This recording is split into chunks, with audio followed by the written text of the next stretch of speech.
دوستو، خداوند کا کلام آپ تک پہنچا ہے۔ پلیز لائک اور شیئر لازمی کیجیے۔ God bless you. مقدس متی کی انجیل اس کا 27واں باب۔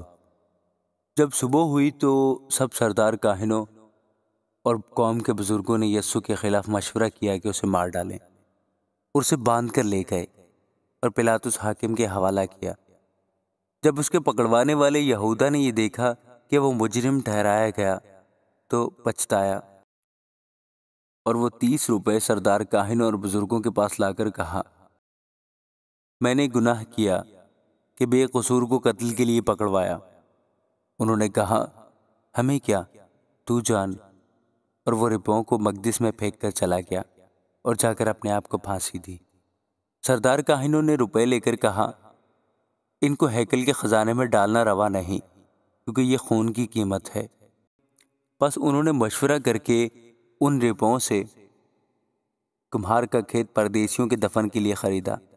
اس سبب سے وہ کھیت آج تک خون کا کھیت کہلاتا ہے۔ اس وقت وہ پورا ہوا جو یرمیہ نبی کی معرفت کہا گیا تھا کہ جس کی قیمت ٹھہرائی گئی تھی، انہوں نے اس کی قیمت کے وہ 30 روپے لے لیے۔ اس کی قیمت بعض بنی اسرائیل نے ٹھہرائی تھی، اور ان کو کمہار کے کھیت کے لیے دیا، جیسا خداوند نے مجھے حکم دیا۔ یسوع حاکم کے ساتھ کھڑا تھا، اور حاکم نے اس سے یہ پوچھا کہ کیا تو یہودیوں کا بادشاہ ہے؟ یسوع نے اس سے کہا، تو خود کہتا ہے۔ اور جب سردار کاہن اور بزرگ اس پر الزام لگا رہے تھے، اس نے کچھ جواب نہ دیا۔ اس پر پلاطس نے اس سے کہا، کیا تو نہیں سنتا؟ یہ تیرے خلاف کتنی گواہیاں دیتے ہیں۔ اس نے ایک بات کا بھی اس کو جواب نہ دیا، یہاں تک کہ حاکم نے بہت تعجب کیا۔ اور حاکم کا دستور تھا کہ عید پر لوگوں کی خاطر ایک قیدی جسے وہ چاہتے تھے چھوڑ دیتا تھا۔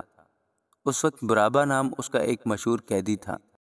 بس جب وہ اکٹھے ہوئے تو پلاطس نے ان سے کہا، تم کسے چاہتے ہو کہ میں تمہاری خاطر چھوڑ دوں، برابا کو یا یسوع کو جو مسیح کہلاتا ہے؟ کیونکہ اسے معلوم تھا کہ انہوں نے اس کو حسد سے پکڑوایا ہے۔ اور جب وہ تخت عدالت پر بیٹھا تو اس کی بیوی نے اسے کہلا بھیجا کہ تو اس راست باز سے کچھ کام نہ رکھ، کیونکہ میں نے آج خواب میں اس کے سبب سے بہت دکھ اٹھایا ہے۔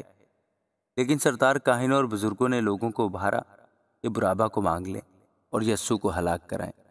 حاکم نے ان سے کہا کہ ان دونوں میں سے کس کو چاہتے ہو کہ تمہاری خاطر چھوڑ دوں؟ انہوں نے کہا، برابا کو۔ پلاطس نے ان سے کہا، پھر یسوع کو جو مسیح کہلاتا ہے کیا کروں؟ سب نے کہا، وہ مصلوب ہو۔ اس نے کہا، کیوں، اس نے کیا برائی کی ہے؟ مگر وہ اور بھی چلا چلا کر کہنے لگے، وہ مصلوب ہو۔ جب پلاطس نے دیکھا کہ کچھ بن نہیں پڑتا بلکہ الٹا بلوا ہوتا جاتا ہے، تو پانی لے کر لوگوں کے روبرو اپنے ہاتھ دھوئے اور کہا، میں اس راست باز کے خون سے بری ہوں، تم جانو۔ سب لوگوں نے جواب میں کہا، اس کا خون ہماری اور ہماری اولاد کی گردن پر۔ اس پر اس نے برابا کو ان کی خاطر چھوڑ دیا اور یسوع کو کوڑے لگوا کر حوالہ کیا کہ مصلوب ہو۔ اس پر حاکم کے سپاہیوں نے یسوع کو قلعے میں لے جا کر ساری پلٹن اس کے گرد جمع کی، اور اس کے کپڑے اتار کر اسے کرمزی چوکا پہنایا، اور کانٹوں کا تاج بنا کر اس کے سر پر رکھا، اور ایک سرکنڈا اس کے دہنے ہاتھ میں دیا، اور اس کے آگے گھٹنے ٹیک کر اسے ٹھٹھوں میں اڑانے لگے کہ اے یہودیوں کے بادشاہ، آداب، اور اس پر تھوکا، اور وہی سرکنڈا لے کر اس کے سر پر مارنے لگے۔ اور جب اس کا ٹھٹھا کر چکے تو چوکا کو اس پر سے اتار کر اسی کے کپڑے اسے پہنائے اور مصلوب کرنے کو لے گئے۔ جب باہر آئے تو انہوں نے شمون نام ایک قرینی آدمی کو پا کر اسے بیگار میں پکڑا کہ اس کی صلیب اٹھائے، اور اس جگہ جو گلگتہ یعنی کھوپڑی کی جگہ کہلاتی ہے پہنچ کر پت ملی ہوئی میں اسے پینے کو دی، مگر اس نے چکھ کر پینا نہ چاہا۔ اور انہوں نے اسے مصلوب کیا اور اس کے کپڑے کوڑا ڈال کر بانٹ لیے، اور وہاں بیٹھ کر اس کی نگہبانی کرنے لگے، اور اس کا الزام لکھ کر اس کے سر سے اوپر لگا دیا کہ یہ یہودیوں کا بادشاہ یسوع ہے۔ اس وقت اس کے ساتھ 2 ڈاکو مصلوب ہوئے، ایک دہنے اور ایک بائیں، اور راہ چلنے والے سر ہلا ہلا کر اس کو لان تان کرتے اور کہتے تھے، اے مقدس کے ڈھانے والے، اور 3 دن میں بنانے والے اپنے تئیں بچا، اگر تو خدا کا بیٹا ہے تو صلیب پر سے اتر آ۔ اسی طرح سردار کاہن بھی فقیوں اور بزرگوں کے ساتھ مل کر ٹھٹے سے کہتے تھے، اس نے اوروں کو بچایا، اپنے تئیں نہیں بچا سکتا، یہ تو اسرائیل کا بادشاہ ہے، اب صلیب پر سے اتر آئے تو ہم اس پر ایمان لے آئیں۔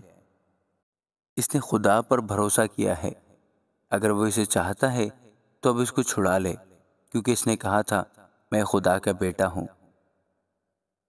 اسی طرح ڈاکو بھی جو اس کے ساتھ مصلوب ہوئے تھے اس پر لان تان کرتے تھے، اور دوپہر سے لے کر تیسرے پہر تک تمام ملک میں اندھیرا چھایا رہا۔ اور تیسرے پہر کے قریب یسوع نے بڑی آواز سے چلا کر کہا، ایلی ایلی لما شبقتنی، یعنی اے میرے خدا تو نے مجھے کیوں چھوڑ دیا۔ جو وہاں کھڑے تھے ان میں سے بعض نے سن کر کہا، یہ ایلیا کو پکارتا ہے، اور فوراً ان میں سے ایک شخص دوڑا اور سپنج لے کر سرکہ میں ڈبویا اور سرکنڈے پر رکھ کر اسے چسایا، مگر باقیوں نے کہا ٹھہر جاؤ، دیکھیں تو ایلیا اسے بچانے آتا ہے یا نہیں۔ یسوع نے پھر بڑی آواز سے چلا کر جان دے دی، اور مقدس کا پردہ اوپر سے نیچے تک پھٹ کر 2 ٹکڑے ہو گیا۔ زمین لرزی، چٹانیں تڑک گئیں اور قبریں کھل گئیں، اور بہت سے جسم ان مقدسوں کے جو سو گئے تھے جی اٹھے، اور اس کے جی اٹھنے کے بعد قبروں سے نکل کر مقدس شہر میں گئے اور بہتوں کو دکھائی دیے۔ پس صوبادار اور جو اس کے ساتھ یسوع کی نگہبانی کرتے تھے وہ چال اور تمام ماجرا دیکھ کر بہت ہی ڈر کر کہنے لگے کہ بے شک یہ خدا کا بیٹا تھا۔ اور وہاں بہت سی عورتیں جو گلیل سے یسوع کی خدمت کرتی ہوئی اس کے پیچھے پیچھے آئی تھیں، دور سے دیکھ رہی تھیں۔ ان میں مریم مگدلینی تھی اور یعقوب اور یوسف کی ماں مریم اور زبدی کے بیٹوں کی ماں۔ جب شام ہوئی تو یوسف نام ارمتیہ کا ایک دولت مند آدمی آیا جو خود بھی یسوع کا شاگرد تھا۔ اس نے پیلاطس کے پاس جا کر یسوع کی لاش مانگی اور پیلاطس نے دے دینے کا حکم دیا، اور یوسف نے لاش کو لے کر صاف مہین چادر میں لپیٹا اور اپنی نئی قبر میں جو اس نے چٹان میں کھدوائی تھی رکھا۔ پھر وہ ایک بڑا پتھر قبر کے منہ پر لٹکا کر چلا گیا، اور مریم مگدلینی اور دوسری مریم وہاں قبر کے سامنے بیٹھی تھی۔ دوسرے دن جو تیاری کے بعد کا دن تھا، سردار کاہنوں اور فریسیوں نے پیلاطس کے پاس جمع ہو کر کہا، خداوند، ہمیں یاد ہے کہ اس دھوکے باز نے جیتے جی کہا تھا میں 3 دن کے بعد جی اٹھوں گا، بس حکم دے کر تیسرے دن تک قبر کی نگہبانی کی جائے، کہیں ایسا نہ ہو کہ اس کے شاگرد آ کر اسے چرا لے جائیں اور لوگوں سے کہہ دیں کہ وہ مردوں میں سے جی اٹھا، اور یہ پچھلا دھوکہ پہلے سے بھی برا ہو۔ پیلاطس نے ان سے کہا، تمہارے پاس پہرے والے ہیں، جاؤ جہاں تک تم سے ہو سکے اس کی نگہبانی کرو۔ پس وہ پہرے والوں کو ساتھ لے کر گئے اور پتھر پر مہر کر کے قبر کی نگہبانی کی۔ آمین۔